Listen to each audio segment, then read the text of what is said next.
Okay. You're live. Okay, live. Okay. Welcome to the Peer Network Africa online seminar series titled Africa Matters. The Peer Network is a collaboration between the universities of Ulster, University of Sussex, and the University of Nazarbayev in Kazakhstan, Central Asia, and of course the University of Cape Town, where we are situated at the moment in Cape Town, South Africa. Today we welcome Professor Shose Kessi, Professor of Psychology and Dean of the Faculty of Humanities at the University of Cape Town, to our inaugural seminar. There will be time for questions, so please do pop your questions into the chat, and we will run those questions past Professor Shose Kessi as the interview proceeds. So welcome, Professor Kessi, and thank you for honoring the inaugural online seminar. Thank you. It's called Africa Matters. And so if I can kick off immediately and ask you, how has Professor Shose Kessi's educational journeys brought her to this point? It would be very interesting for us to hear your thoughts about that, how you track your own educational journeys. Yeah, thanks for that question. So I grew up in Geneva, Switzerland, and did all my primary school, secondary school in Geneva.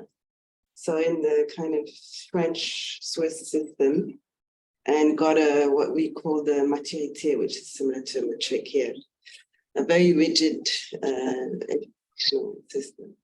And then went to do my undergraduate degree at the School of Oriental and African Studies in London. And that completely changed my life. So it was like coming from a very, parochial town in Switzerland, and suddenly where me and my brothers and sisters were probably the only Black children in the schools at that time. So we went to the public schools. And then arriving in London and just being in such a diverse environment and learning theories about, our experiences growing up, which was really mind-opening. So I studied economics and Swahili as my undergraduate degree. And at the time, met a lot of South Africans. So this was just pre-1994. And a lot of South Africans, as you might know, SOAS is right next to the Institute of Education. Oh. And so there was a lot of South Africans there, both at SOAS, but mostly Institute of Education, and I became friends with them. And so that was my first kind of contact with South Africa. Oh. And many of whom are still my friends today. And so when I finished my undergrad, I decided I'm going to come to South Africa and contribute to this transformation project. So I came in 1995 to Johannesburg and worked for several NGOs and stayed for about 3 years, and then moved on, and I was in the States for a while. And then went back and worked in international development for about 8 years, and became very disillusioned with the field, and particularly the racism. I mean, my whole career, in terms of my academic career, has been about research on race. And so decided at that point, I wanted to go and think about what I'm doing and write about it, and went back to study. And I did a master's in social psychology at the London School of Economics, and continued to do my PhD. And my master's thesis was about race and international development. And then continued on to do a PhD, also at LSE on youth development and social change. And then when I finished, I wanted to continue. I never thought I would end up in an academic institution, but when I finished my PhD, I decided actually I would really like to continue in social psychology on the continent, and there are not very many options. Oh. Most social psychology is either taught within education schools. Oh. I think there's one course at the University of Dar, and then they teach organizational psychology at Makerere. But South Africa has a long history of social psychology research and teaching. So it made sense. I was just lucky. I mean, I applied for several places, job opportunities, both here at UJ, and I got this one. So I came to Cape Town in 2011 as a lecturer in the psychology department. And we are really thankful for you having landed up here. I wanted to ask you, were there any highlights at SOAS that you can speak to us about? Were you a good student? Were you a diligent student? What was the cultural, political kind of experiences of you as a student that then drove you towards what you call? I think I was very fortunate because my high school prepared me well for university. And so actually I found the actual content really interesting. I mean, it was, but not necessarily difficult in economics. It's a lot of econometrics and that kind of thing I didn't find difficult. And I think it was because of my high school experience. But then what was mind-blowing was the kind of suddenly I'm learning about the world and politics and, global relations of power in terms of economics and neoliberal economics and post-colonial economics. So that was really, really interesting for me. And the reason I picked Swahili was really to connect with my background. So my father is from Tanzania and my mother was British. And so it was really so it was like it was a discovery, personal discovery, but also really political growth.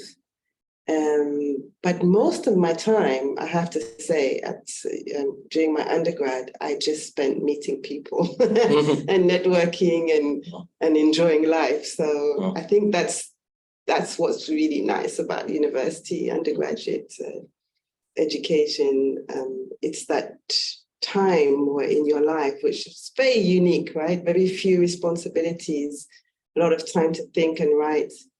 I'm not sure we do that very well at UCT, but I had that opportunity and I think I was very fortunate. Wonderful. We are going to return to the Faculty of Humanities as we proceed with the interview, but thank you for that. So I was going to ask you, in terms of your journey through school, it's Geneva to London, etc. Your research persona as it stands today, you took a series of very deliberate steps, it seems, to think about the field of psychology as something that you wanted to enter into. In South Africa, the field of psychology, of course, is dominated by white Afrikaner males, such as Hendrik Verwoerd, a professor of psychology at the University of Stellenbosch. You are professor of psychology in post-apartheid South Africa. What is your relationship with the history of the field of psychology in South Africa and elsewhere? Yeah, I think, so it's changed. I mean, South African psychology has changed. Our main, if you think of PSISA, which is the Psychological Association of South Africa, and the history of PSISA, the past 3 or 4 presidents have been Black professors of psychology here, which is incredible, right? And so I think there's been a lot of change in psychology here.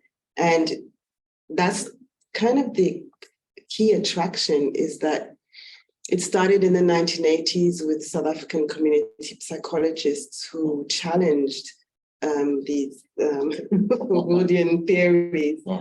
But yeah, it's a very, I think not unlike other disciplines, we have to grapple with its history and what it means. And so when I came into psychology, it was very much as a social psychologist.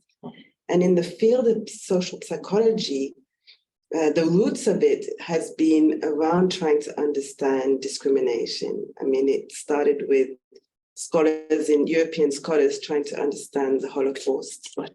And then in the US, American scholars trying to understand racial segregation and actually social psychologists were kind of key to the whole thinking around desegregation in schools. Mm-hmm. And so that history is very attractive for me as a scholar interested in race and racism. And then that combined with kind of the history of change in psychology in South Africa makes it actually one of the most interesting places to come and study psychology. I even find it now when I travel and try to connect with psychology departments in the West, it's very different. They're very still focused on experimental research, positivism, whereas what we're doing here is completely different. I mean, of course, we do have that as well. Sure. But we have a very critical orientation to the field. So, and I think partly because of this history that we had to do something different if we see something important that psychology can offer, it has to be done through a critical lens. That brings us to another series of questions, and I think I just want to broaden that out, if I may. The fact that you and your colleagues, and I'd like to ask you about your colleagues later on, and the kind of research projects that you're involved with.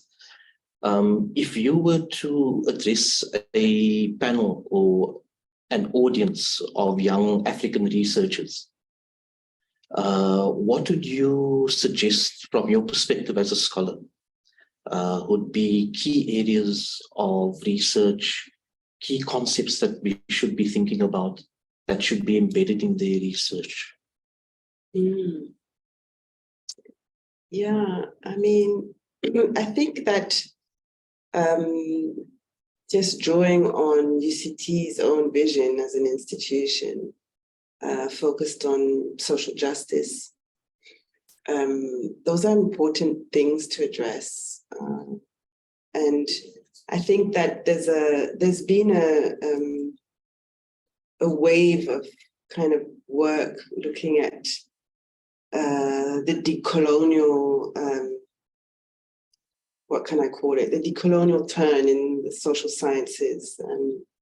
And I think it's important. I mean, it's not new, right? Because in the 1950s, during the liberation on the continent, of course, scholars at that time were talking about decolonization and why it's important, Pan-Africanism, why that's important for our liberation.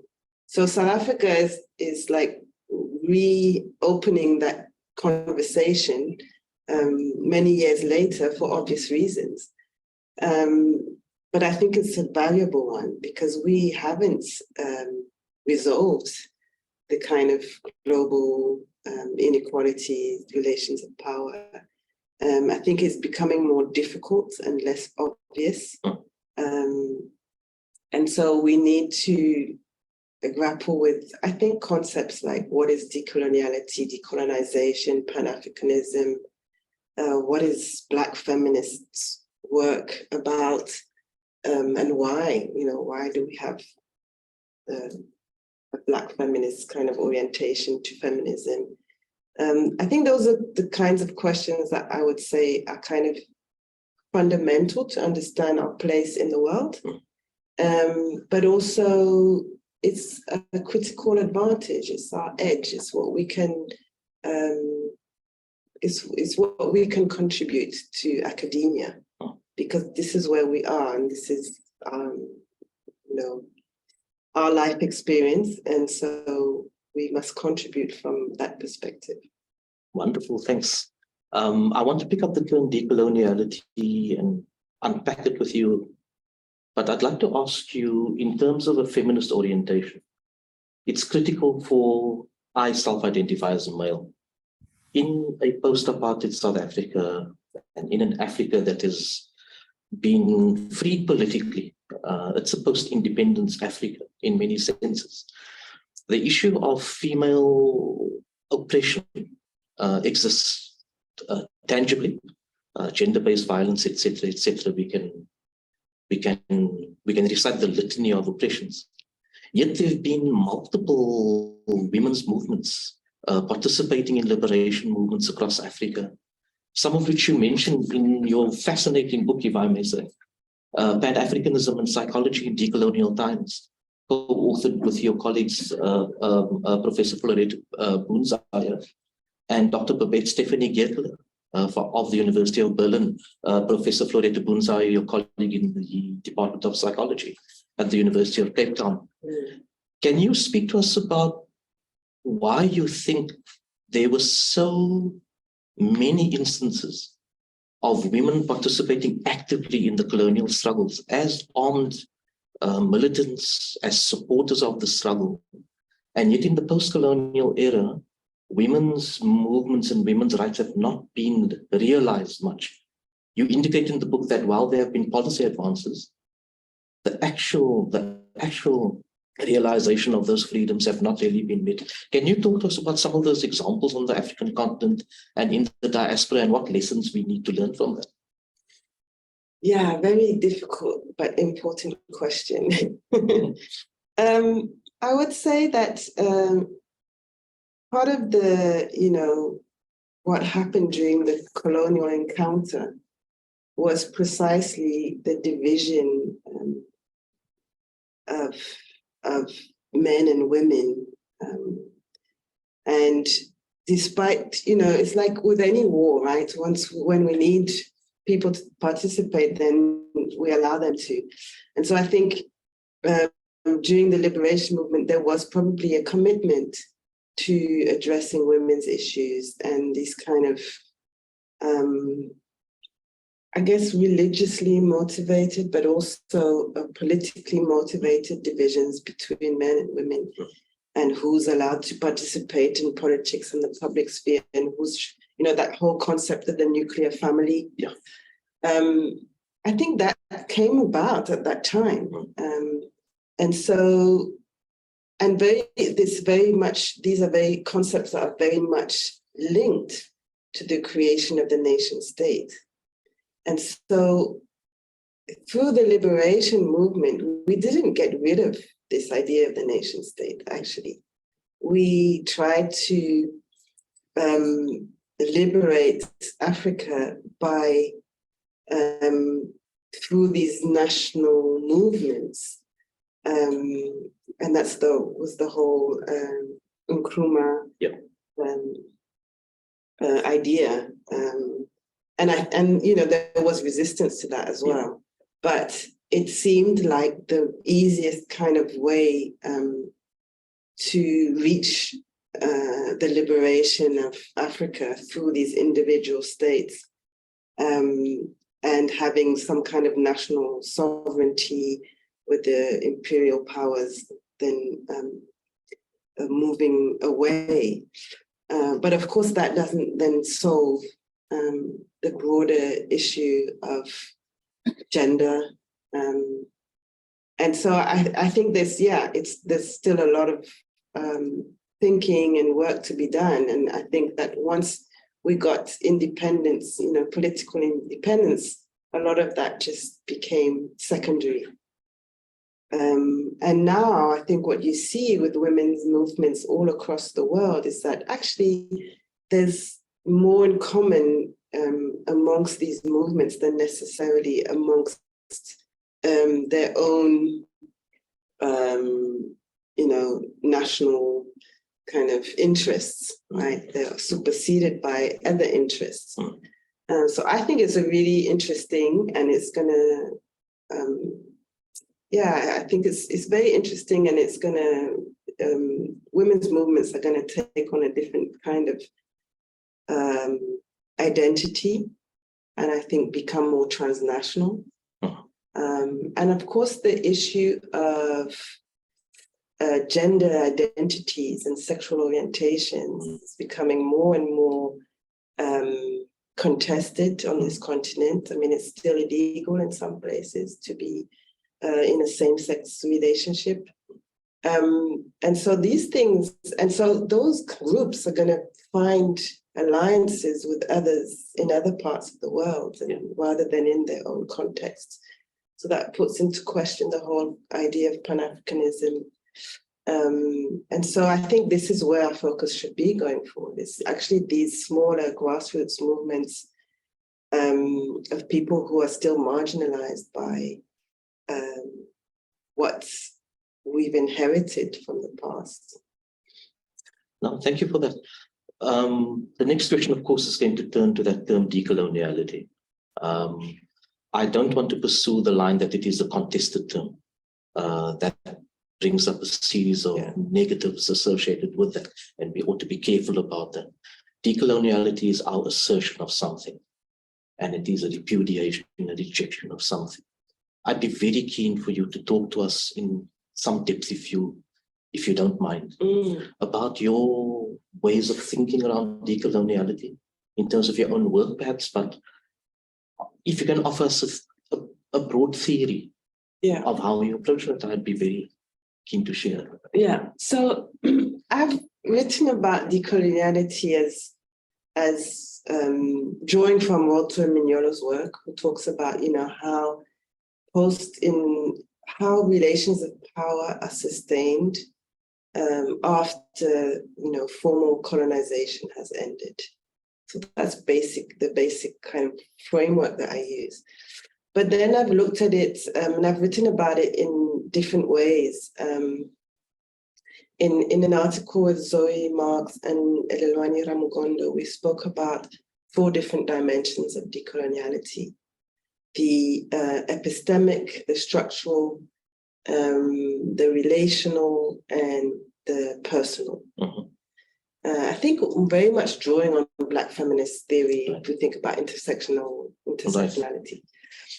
So, and I think, so the structure is really about, the big picture. What kind of institutions are we located in, and how do our institutions function to we need to understand how institutions reproduce power structures. So, universities are a perfect example of that. A lot of my work has been around, what, for instance, what kind of systems and policies at UCT kind of reproduce ideas about Black scholars and Black students, or how do they reproduce structures which exclude access to the university, basically? And then there's the second dimension, which we called epistemic, and that's about our disciplines. So you asked me about psychology, and historically, psychology did a lot of experimental work, psychometric testing, measuring skulls, testing intelligence, and a lot of the findings of that work were categorized in terms of race groups. And we found, scientists at the time found that Black people or Africans had the lowest intelligence, and then coloreds, and then whites. And so, and when you can prove that scientifically, it becomes very meaningful. And also it becomes a way of legitimizing systems of oppression like apartheid. But it also becomes common sense knowledge. So when we start to think that actually Black people are less intelligent, it becomes normal. We've proven it scientifically, and now people believe it. It's part of our beliefs and everyday attitudes. So these things become very meaningful. And then, so that's the kind of the epistemic violence of our disciplines. And that's something that when we talk about decolonizing in that sense, it means using academic tools or understanding the history of our disciplines and teaching that, but also maybe using those academic tools in a different way.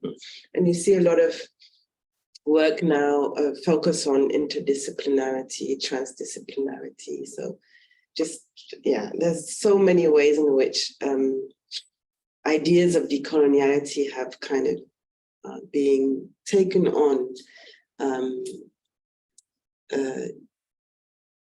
by academics in their work.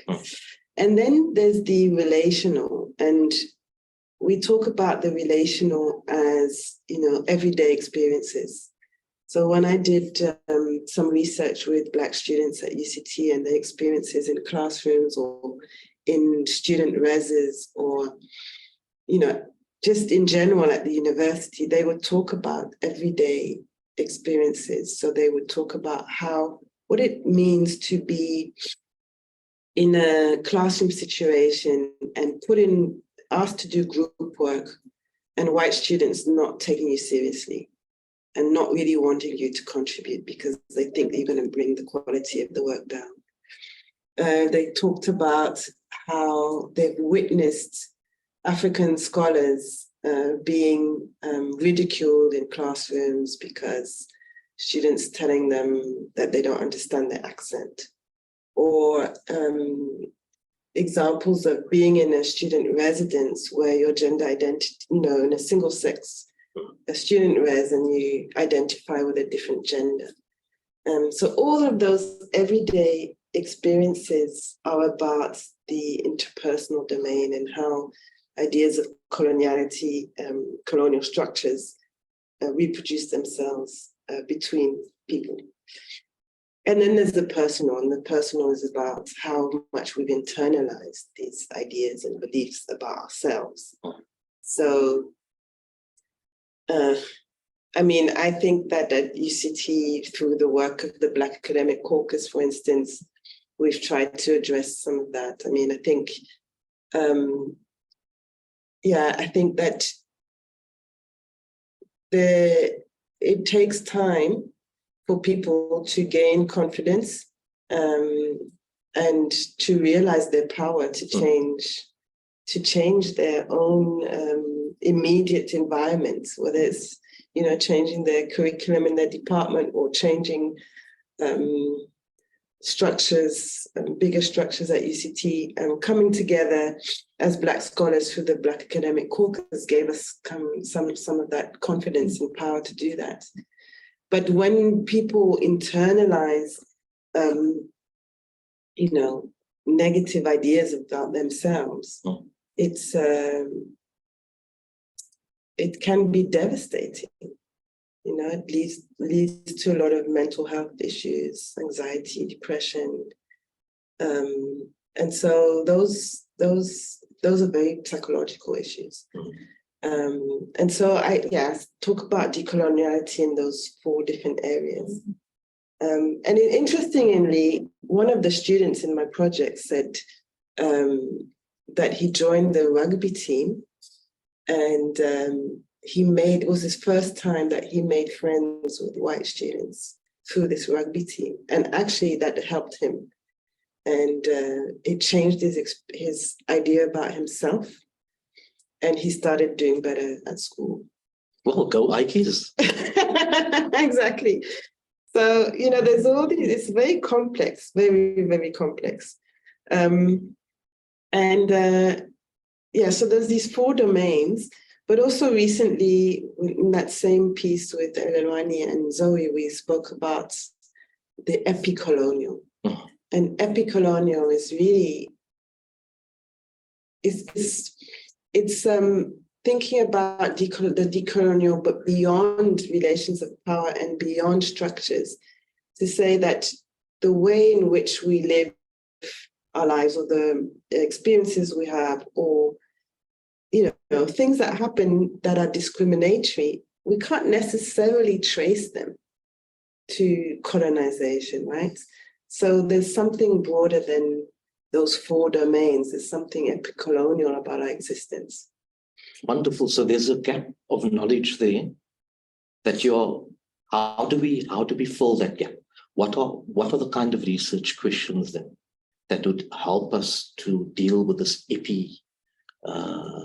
decolonial space? I think what would be interesting a lot of psychologists talk about transgenerational trauma. So it's trauma that people experience, but they're not necessarily lived it, right? They've heard stories about their parents and grandparents and great-grandparents and what they've been through during apartheid, but they carry that trauma. in their body, or in their thinking, in their experience. Some people refer to it as epigenetic trauma, and that's really about trauma that's you carry in the body, but you don't really know. You can't necessarily trace it, but it's happened. Some trauma happened in your ancestry, probably, you know. And so that kind of research, I think, is really important research to do, to understand how we carry this kind of trauma, but also how we carry knowledge about the past because of what we've been told, or because of things that we actually don't understand yet. No, thank you. We're talking to Professor Shose Kessi, Professor of Psychology at the University of Cape Town and the Dean of the Faculty of Humanities at the University of Cape Town. So thank you for that. I mean, you gave us a very, very broad and very deep understanding of decoloniality, and your tiered understanding of that, I think, has been very helpful for us. As Dean of the Faculty of Humanities, we are all aware of the ongoing assault against the humanities in neoliberal times, austerity, etc. Departments being closed down across the world, etc., etc. What is the role of the humanities generally, in your opinion, Professor Kessi, in relation to the kinds of work that we need to be doing in a world that is burning and burning ever more?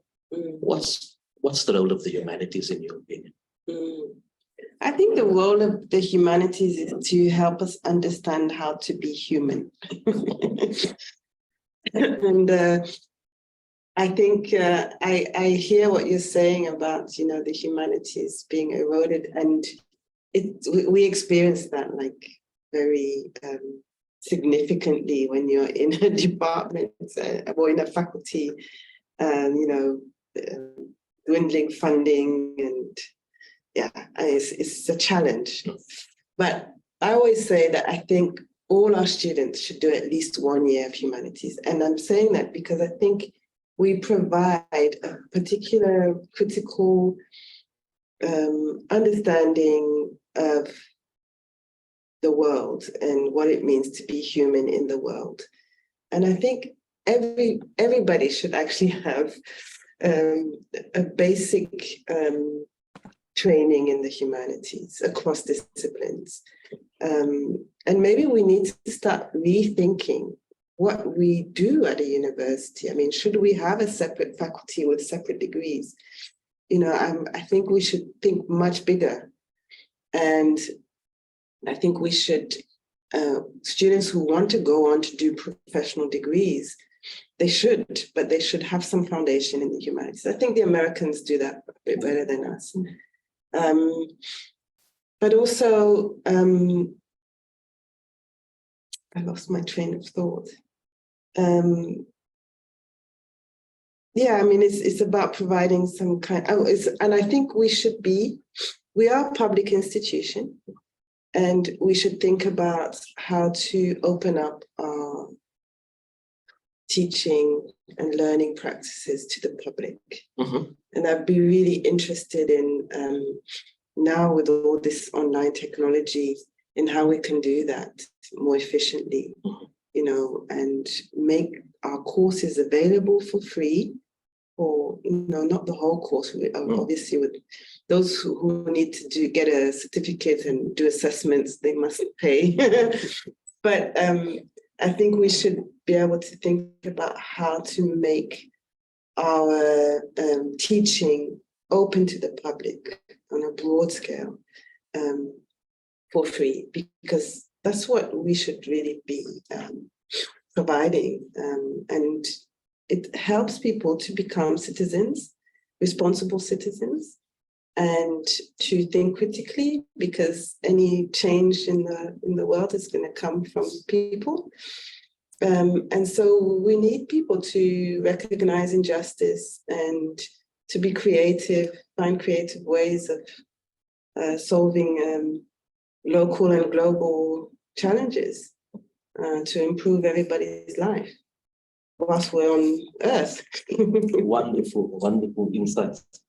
Part of your doing that in your work has been this methodology that you've promoted with your students and with your research partners, photo voice.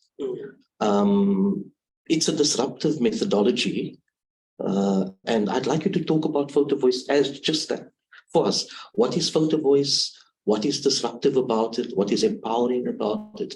I'd be very keen for you to talk to us about it. Okay, so photo voice is a participatory action research method. And it's been around for a while, but in psychology it's quite new. And basically it's called photo voice because it's based on photography. A typical photo voice project would be working with a community and asking individuals to take photographs and tell stories about their life. And I think what's disruptive about it is for psychologists is that it kind of moves away from some of the assumptions of positivist work or experimental work that as researchers we know what questions to ask and of our participants. And often you find that, we are asking questions that are just not relevant. And if we're going to try and work with people and solve psychological challenges, then we need to be asking the right questions. I found I had this similar challenge with my work in international development. Is that, got these huge international organizations designing solutions for whatever, for healthcare or whatever it is, and thinking that they know what's best, right? So they're developing best practices. And when we actually implement these models on the ground, we realize that they don't produce the intended effects. There are many side effects that happen, but not necessarily doing what we intended the programs to do, and so not necessarily having the impact that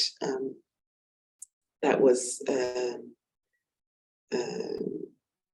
designed. So in some ways, photo voice, like most participatory action research methods, is to kind of shift that relationship between the researcher, between participants in a research project, and to minimize the power differential, and also to make participants actually the researchers themselves. So they're researching something about their own life or their community and producing photographs and stories as data to be analyzed. And so that's the first kind of disruptive element.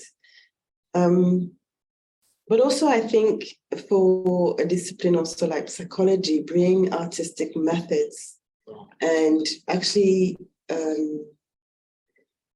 thinking about affect and the role of affect through creative, artistic, visual methods in this case is really important, because that's where actually a lot of knowledge is produced, right? Is the affective experience of something is also is how we learn actually, and it's how we learn about what needs to change. Is people's affective experiences of whatever's happening in their life.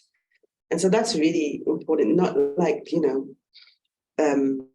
a response to a survey. It's very, very different.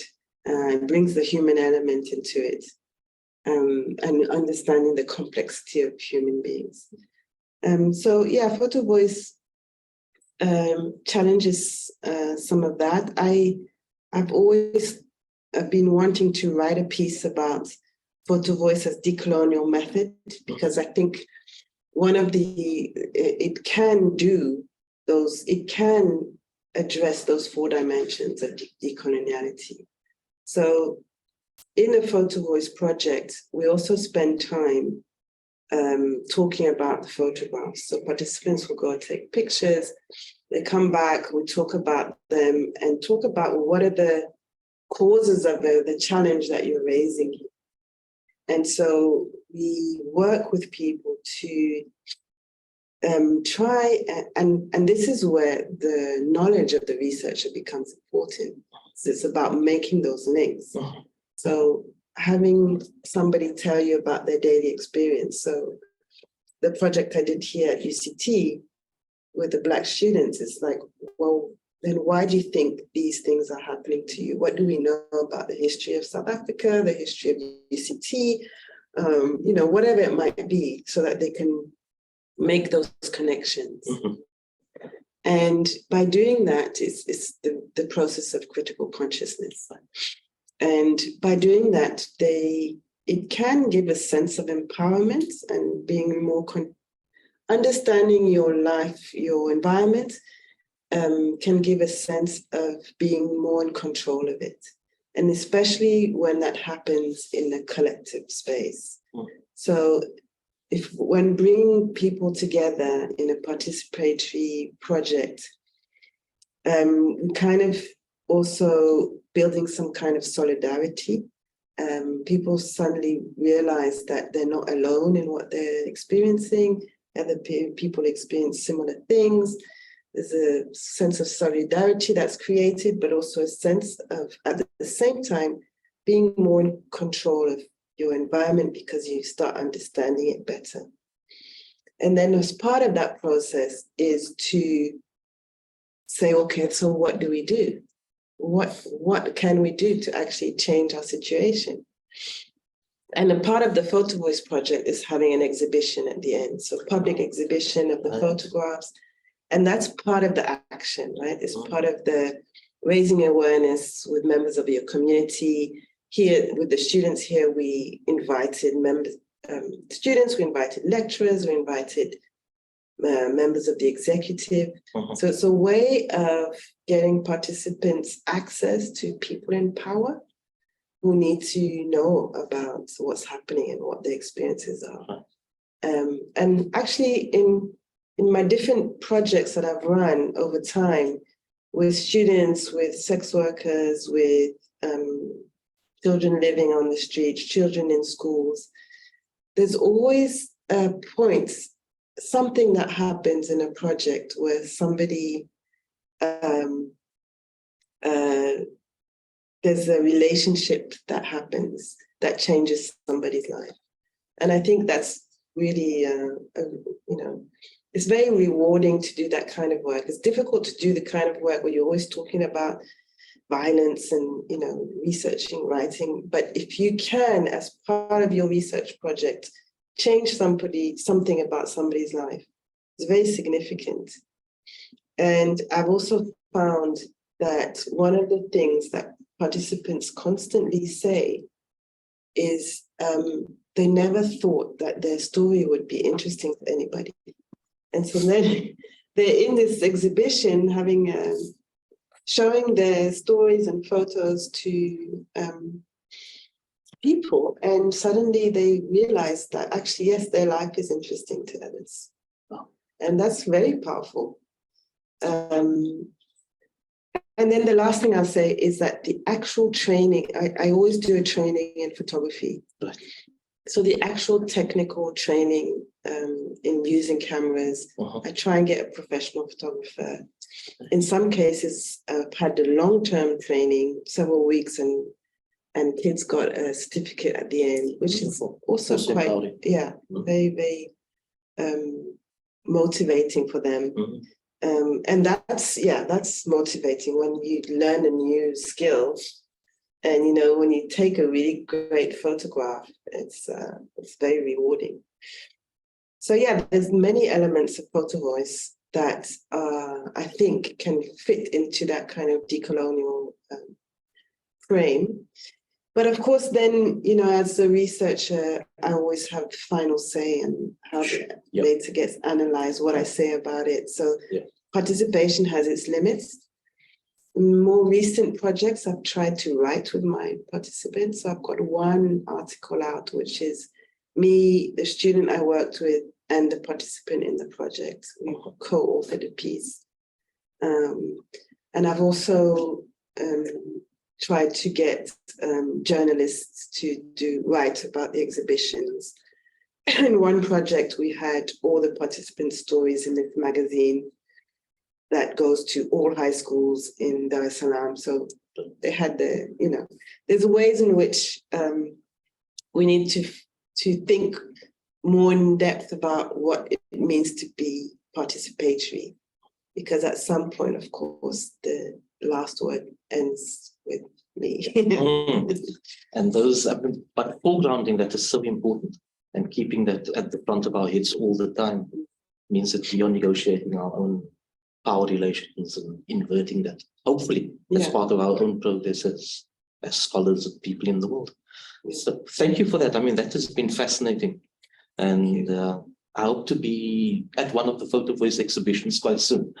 Yeah, I hope to be able to do one again quite soon. Wonderful, wonderful. I want to get to the tail end now, because I think there are questions that will be wanting to be inserted. But I did want to ask you your book, and I want to just give a plug for this book. It's available online. We will get a hard copy soon into our really good library at UCT. But your book, Pan-Africanism, Psychology in Decolonial Times, is absolutely fascinating. I wonder if you'd grace us with a reading from your text, something that you feel is useful for us to listen to, and something that you particularly like. Yeah, so I picked a section. So I guess, it's a collaborative work. So we contributed in different ways to the different chapters. And chapter 5 is institutional racism and the university in Africa, and that's my work. And it's written as a, collection of research that I've done over the last decade on racism in higher education. So I want to read a piece from that. Okay, and it says, it is clear that institutional racism not only has devastating effects on the lives and experiences of Black students in historically white universities, but also obscures the discriminatory processes that continue to exclude Black students from successful performance whilst at university. In a context where there is little common understanding or recognition of institutional racism, affirmative action and academic support programs translate into the rehabilitation of the defective student, rather than mechanisms to address the institutionalized racism that excludes students who would not be accepted or succeed otherwise. Indeed, affirmative action has been accused on the one hand of re-institutionalizing apartheid divisions, and on the other hand of further stigmatizing Black students who are seen as lacking in competencies. So in the absence of a collective recognition of institutionalized racism, racializing practices in historically white universities will linger on, but often via obscured and internalized forms. Even in circumstances where institutional racism is acknowledged, there also needs to be a collective understanding of what this means. Liberal approaches that tend to support affirmative action policies are guilty of promoting paternalistic perspectives that are aimed at helping Black students to catch up, thereby denying them the capabilities and entitlement to university education. This ambivalence is a central mechanism of discriminatory power, as it allows institutions to support transformation programs on a rational level, whilst harboring less visible and deep-seated beliefs in the lack of knowledge and capabilities of Black students. I wanted to read that section because I think it's a nice example of how psychology can be very important in analyzing institutionalized racism in universities, what it means for individuals, but also making the link between individual experience and how, this whole affirmative action debate is also has its own side effects. And I think I'm drawing on Homi Bhabha's work in that section, but a very psychological analysis.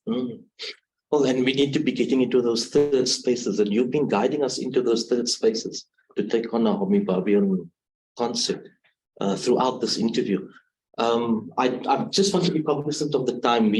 I'm going to end with one question that I think is useful for us, perhaps, and with your permission. Yes. As a professor of psychology, we've just entered a period in humankind, I think, on our planet, of intelligence being linked to the term artificial. Given that psychology is, in my view, and this may be a very limited view, central to the domains of learning, thinking, intelligence, etc., etc., etc. Do you have any thoughts, thanks, Alka? Do you have any thoughts around the challenges that artificial intelligence holds for the field of psychology, for example? Yeah. So I actually, Yunus, I think that the whole field of AI is really exciting. I mean, this whole debate around chat GPT is really interesting for us in university, but it's also really exciting because it challenges us, right? And I was talking to students yesterday, and a lot of them from psychology, and one of their main complaints was, why do we have to spend so much time referencing in a particular way in our essays? And these are first-year students, and I don't know why. And then they get penalized if they don't do it according to this APA strange referencing system. And I'm like, actually, I don't know why. So maybe, with artificial intelligence, we can move beyond asking students to do these strange things that we ask them to do and focus on content. But of course, the downside is that content is generated from somewhere. So any kind of artificial intelligence experiment or system is going to generate information that's skewed towards whoever's programmed it. And so, as a scholar of racism, I'm very concerned. But I've been concerned about it since the time of, original experiments in psychology. So it's just an extension. Yeah. But the scary thing is how broad the reach is. Yeah. And so, I think we have to keep a watchful eye, but without saying, without also dampening the enthusiasm, because I think it can also contribute a lot. Great stuff. Watch the space. We'll be talking to Professor Shose Kessi within a few months again about the advances in AI and taking it further, I hope. I do want to now read out a few questions. Thank you, Helga, for passing on these questions from our participants online, Prof. Kessi. The first question reads, can you, Professor Kessi, please talk more about transgenerational trauma? How can you be more sensitive to it as a researcher?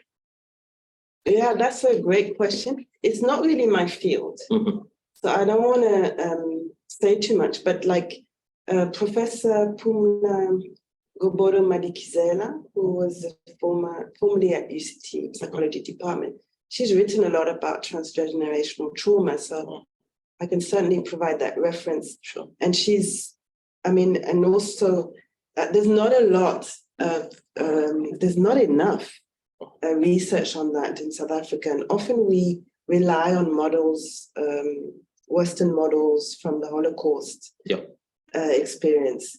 And so we need to develop our own research, I think, in that area.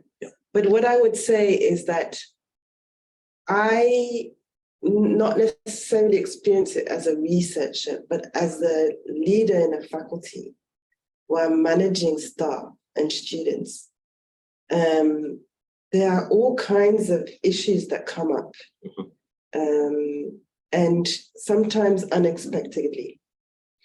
And I always think, yes, there's something about this person, this individual, and their life that I don't know. I don't know why this issue they're raising is a problem. They might not know either, because it might have been something that's transmitted. Yeah. But it comes up, when you're in a big institution, there's a lot of conflict that happens, and sometimes very difficult to understand the source of the conflict. But I guess it's upon us to, when we're in a post-apartheid society, and it's only 30 years, I mean, it's really not that long ago. People are living that trauma now, and people come together in institutions, at work, in workspaces in general, from very different backgrounds, carrying very different forms of trauma. And I think we just need to be open and sensitive to that possibility. Now, thank you for that. There's a second question, if you don't mind, Professor Kessi, which I can read out. Our participant asks, can you please explain more about the process of the co-produced writing which you engaged in the participatory project you mentioned? How do you manage power differences in the production of co-produced writing and the research? Yeah, great question. So it works better in certain circumstances. So if I've worked with, Proto-Voice works better, although participatory action research, and I should have said this before, is really about working with marginalized communities.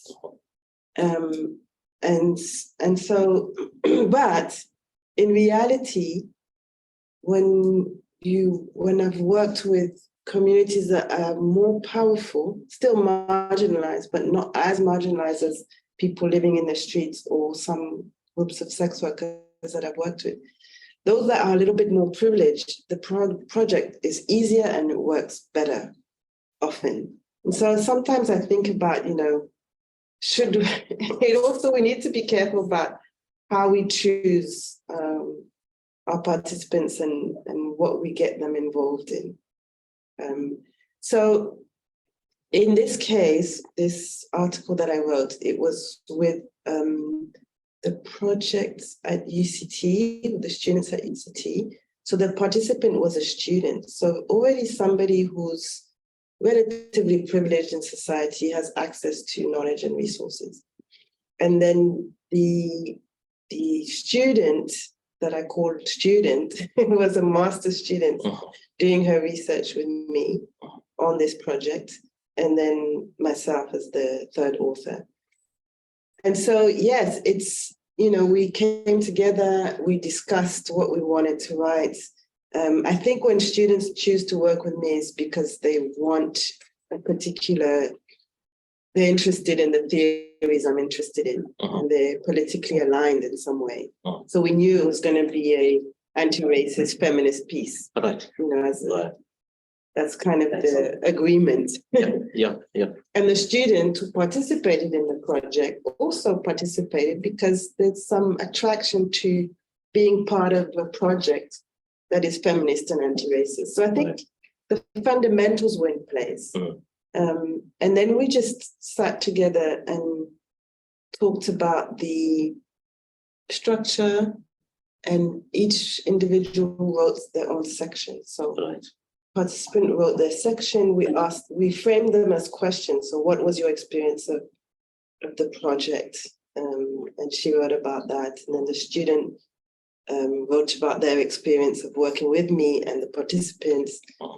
And then I wrote about my experience of the project from a different space. So we all talked about the project from where we were located on it as decolonial feminist scholars. Fascinating. Thanks for sharing the modalities. Can I just pursue that a little bit? When you sat with your group, did you sit comfortably around chairs like this with laptops? Did you write physically? coffee? How do you go about that? I think it was probably food and a glass of wine. Okay, okay. You know, food is important. Right. Yeah, I always find like it helps to have some kind of, I think food is such an important part of people's lives. Mm. And every time I do a project, I'll make sure there's food involved at some point. Uh-huh. It just, of course, it attracts people, but also it's about building trusting relationships, and sharing a meal seems to be very significant across cultures. So. Thank you for that. I mean, it leads us directly into a comment from one of our participants, and it's so wonderful to read this. Thanks so much for your rich sharing. So powerful, says the participant who's posed this, and then poses the following. You spoke of the challenges of participatory approaches in analysis and expression or writing. Can you share some examples from your experience of disruptive, decolonial, perhaps more embodied practices in the analysis and expression or the writing of your research? So more embodied experiences of your writing and research in terms of participatory analysis. I'm not sure I'm understanding the question. Yeah, shall I read it again? Yeah. Okay. You spoke of the challenges of participatory approaches in analysis and expression or writing. Mm-hmm. Can you share some examples from your experience of disruptive, decolonial, perhaps more embodied practices in the analysis and expression of your writing and research? If I can reframe that, your positionality as a researcher and as a Black feminist, I think I'm fairly confident in saying that you would identify Posh as one of the identities as a Black feminist scholar. What are the kinds of affective dimensions, perhaps, that are at play in terms of the kind of research, and especially in the participatory research?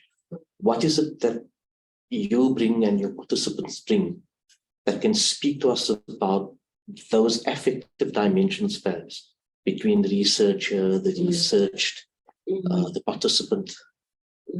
I hope I'm interpreting this in the way that the participant has thought about. Yeah, I mean, I think everything I've spoken about is kind of about the effective embodied experience. So I don't know what I could add. Maybe I see myself as a scholar activist. So yes, decolonial feminist, but also scholar activist. So what's really important to me is that anytime I do a piece of research, it has to have some kind of impact beyond me and the gains I get from the publication. I need to see that, you know, I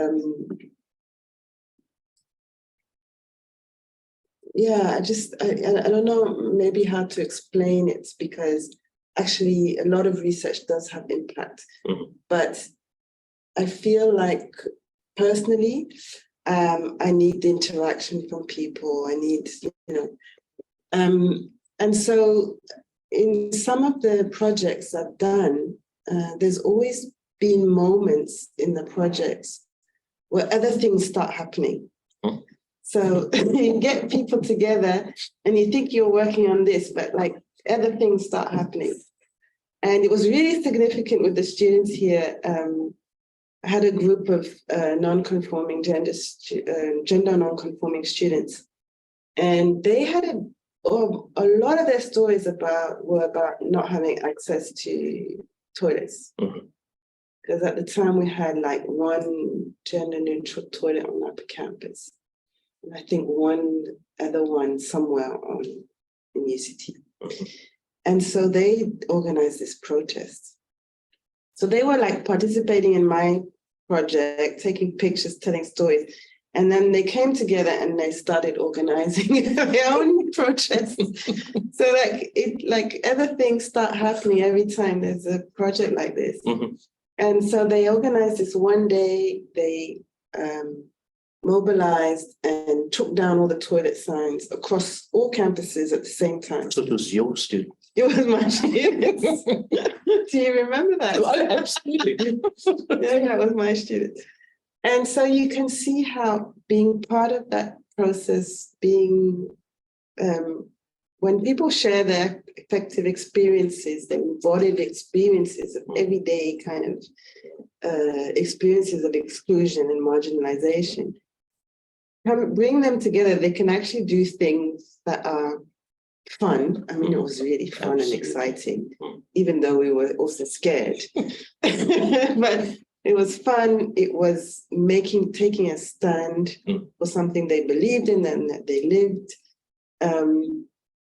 And yeah, I mean, obviously it had an impact, and a big impact, although I'm not sure how many gender neutral toilets there are now, but there are more than there were then. Yep. So the advance is clear. Yeah. In terms of that. So I think there's so many things that can be written and said about decolonial that go beyond the kind of narrow focus of a project, because things happen. Right. No, thank you. That's been a wonderful anecdote, and thank you for that. As you can see, just from the questions that have flooded in, do you mind if I read out more than one of the Okay, if that's okay. What do you do? Ask the participant. What do you do if those in power engage with photo voice research in psychology as personal and relational, while failing to recognize the epistemic and structural issues that underlie them? So what do you do if those in power engage with them? Can participatory action researchers using art-based methods take steps to mitigate these risks? Yeah, I mean, that's a fantastic question. And I think it relates to any kind of research. I worked with a white student on this project with Black students. And she was my master's student, and we had to have those discussions with the participants. Like, what does it mean? But I think, and I think, you know, the advantage of photo voice is that it minimizes the role of the researcher. So it allows that. But also we did have some challenges around those racial dynamics and dynamics of privilege. And I think what's kind of helped as well is my position, you know, being a Black woman supervising a white woman doing research. I think it brings in a kind of safety net. I just graduated a PhD student. I'm very proud of this project. This white woman who's Danish. She wrote an incredible PhD around racism in the Danish media during COVID-19. And what is so powerful about her PhD is that she is based here, right, at UCT, using Southern theories to critique the North, right? To critique Danish representations and discourses in the media. Really powerful piece. I don't know, it's the first time I've had the privilege to do a project like that. So I'm hoping that we can do more and more of those kinds of things. Wonderful. That inversion sounds brilliant. And again, a must read. On the bestseller list, let's take a look at the UCT site for that PhD. I mean, that should be wonderful reading as well. Great stuff. We've just been asked here, Professor Kessi, and you are at liberty to say no. You are the dean of the faculty, and you've got appointments to go to. Can we go on until 11:40? Would that would that be okay? Yeah. Thank you very much. You're very kind. I've been asked by the organizers to remind our viewers to please access the Peer Network website for a recording of the interview. And I've also been asked, obviously, to thank people for the comments. This is, I think, the final piece of paper that I should have looked at, but it's always good to do that during the interview. So, I mean, that thanks goes to you, Professor Kessi. I was going to ask you, I mean, we've got 5 minutes. I'm going to read out all the questions, and maybe you can just fire a quick response to that before we close. Okay. Please explain further how curriculum can be used for decoloniality. If most curricula used in African countries or borrowed directly from former colonial masters. The next question is a comment. I'm so moved by your generous sharing today and the way you've been able to offer a way to think differently about being human in an institution of higher education like the University of Cape Town, and the challenge that presents to all the work we are engaged or more worryingly disengaged from. So wonderful comment there. And I think we've gone through the questions. So I want to ask you, Professor Kessi, if you want to respond to the issue of the curriculum. Yes, it's something that we're grappling with at UCT, and I think all over the country, the world. I mean, we have our own scholars who we need to include more. And I don't want to be essentialistic in the sense that it's not because by replacing Western scholarship with African scholarship that we're being more critical or decolonial necessarily. I think, we need to be we shouldn't essentialize. What I think is important with the curriculum is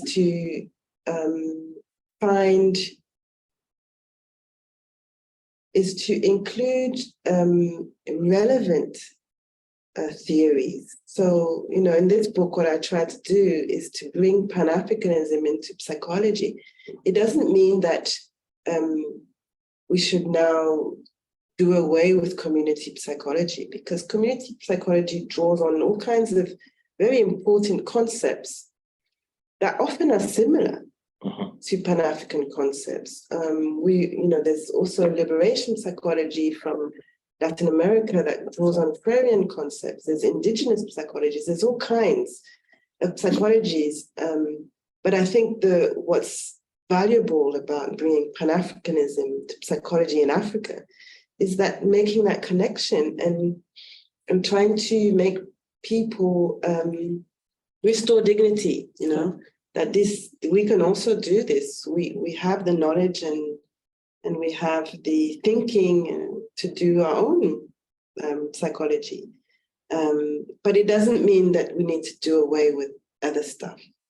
I think what's important is to address the epistemic violence. So curriculum change must involve teaching the history of disciplines to understand the ways in which they have created or participated in legitimizing forms of discrimination, coloniality. So that's important about curriculum change. But then what we add, I think, can be thought of in broad terms and be a creative process. Hopefully bring in as much African content as we can. Wonderful. Professor Kessi, it's been a distinct privilege for us to be part of this interview. I want to thank you on behalf of the peer network, the Africa Hub, my PI, Professor Azim Badruddin, and our fellow members of the peer network, Africa Hub, Helge Janssen Douberg, Isha Dilraj, Ashley Versace, Keisha Aronson, and myself, Yunus Omar. I want to thank you for sharing your thoughts with us today. It's been, for me, a very exciting inaugural online seminar. And there's been so much sharing on your part. I want to echo the comments of our viewers that, I just want to quote this again. Thank you so much for your rich sharing. So powerful. Thank you so much. No, thank you. It's been a privilege, and thanks to all the participants online as well. Wonderful, thank you. So this is to remind our viewers, something I did earlier. Full error on my part. Please do view our recording of this interview on the Peer Network website. There are exciting other materials on the Peer Network this website as well, not just from the Africa Hub, but from our colleagues in the Central Asian Hub at the University of Nazarbayev in Kazakhstan, at the University of Ulster, and at the University of Sussex as well. We want to thank all of you. Have a lovely day. It will, maybe early morning for some of you, late afternoon, It may be sunny or wintry, but thank you for joining us and thank you for being wonderful participants with wonderful comments and questions. Professor Kessi, it's been a distinct honor to have you with us. Thank you. Thank you so much. Thanks very much. Thank you.